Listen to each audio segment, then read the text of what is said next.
I'd like to welcome Freddi Donner to this video. Freddi is a Myers-Briggs Type Indicator Administrator. That means MBTI. And in addition to that, she is a certified professional coach. So Freddi, welcome. It's great to have you back. Thanks, Anne. Love to be here. So Freddi, on our first video, we talked about Myers-Briggs and the preferences of I versus E, which means introvert versus extrovert.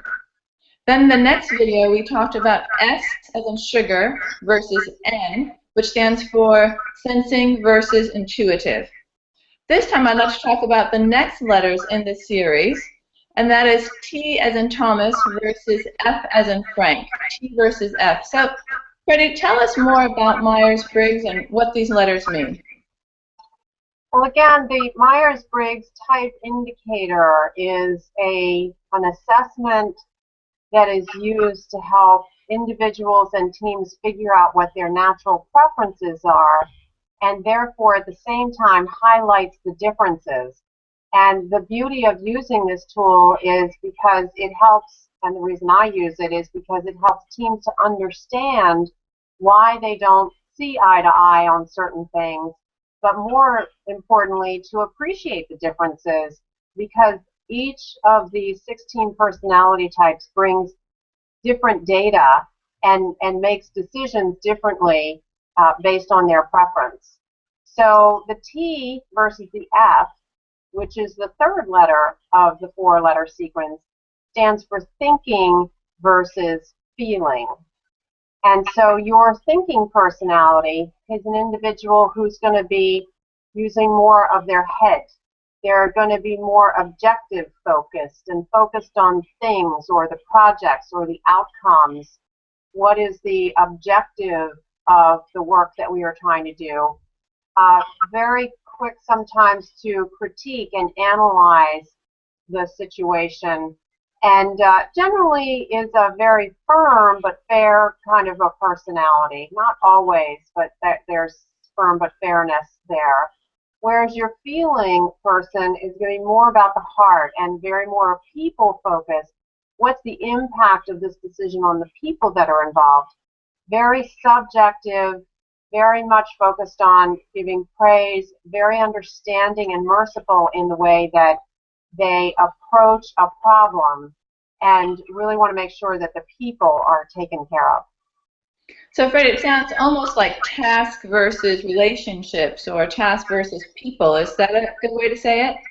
Yeah, that could be one way of looking at it. And again, we as leaders, you can adopt both different points of view. It's just that you have a natural preference. And so sometimes you might hear somebody who's a strong T is to say, you know, if there's a decision that's going to impact the people and somebody says, well, they may not like this, you might hear somebody, a T, say, well, they'll just have to get used to it because that's the way it's going to be. And what would an F say, Freddi? Well, an F might say, well, I really think that we need to roll this out slowly so that they can get comfortable with it and that everybody has proper training. Otherwise, you know, they might not embrace the idea, and then there'll be lots of complaining, and the people might not like it. Wow, so very different styles. Yeah, very different styles, very different points of view. And also, both are very, very valuable.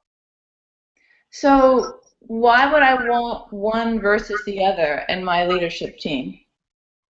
Because if you are 2F, you're going to be so focused on the happiness of the people, which of course can be a blind spot because you'll never make everybody on the team happy. No matter what decision you make. I mean, that might be your intention to get as much collaboration as possible, but it may just not be possible. Whereas if you're 2T, and we've got a lot of very T-heavy companies in the Washington D.C. area, because we've got that kind of industries, that they often forget about the implications of the people and how it impacts their whole self-esteem and whether or not they're appreciated and just their whole emotional state. So you really want to have both on the team because it creates a balance in how you solve a problem. So it sounds like we want a balance of both, and if we don't have both on the team, it would behoove the leader to start to figure out how to bend or flex to go one way or the other depending what the team needs. Right. Or to add somebody to the team that has a preference for F if it's a very T team, and truly heed that person's point of view, or vice versa. If it's a heavy F team, to bring that T in to make sure that that point of view is represented. Freddi, this is great. Thank you so much. So everybody, if you want to contact Freddi and learn more about MBTI, you can contact her as the owner of Business Stamina. And stay tuned for our last video. We have the last letter sequence of MBTI. We're going to talk about the last one, which is J versus P. Thank you, Freddi. Thank you, Anne.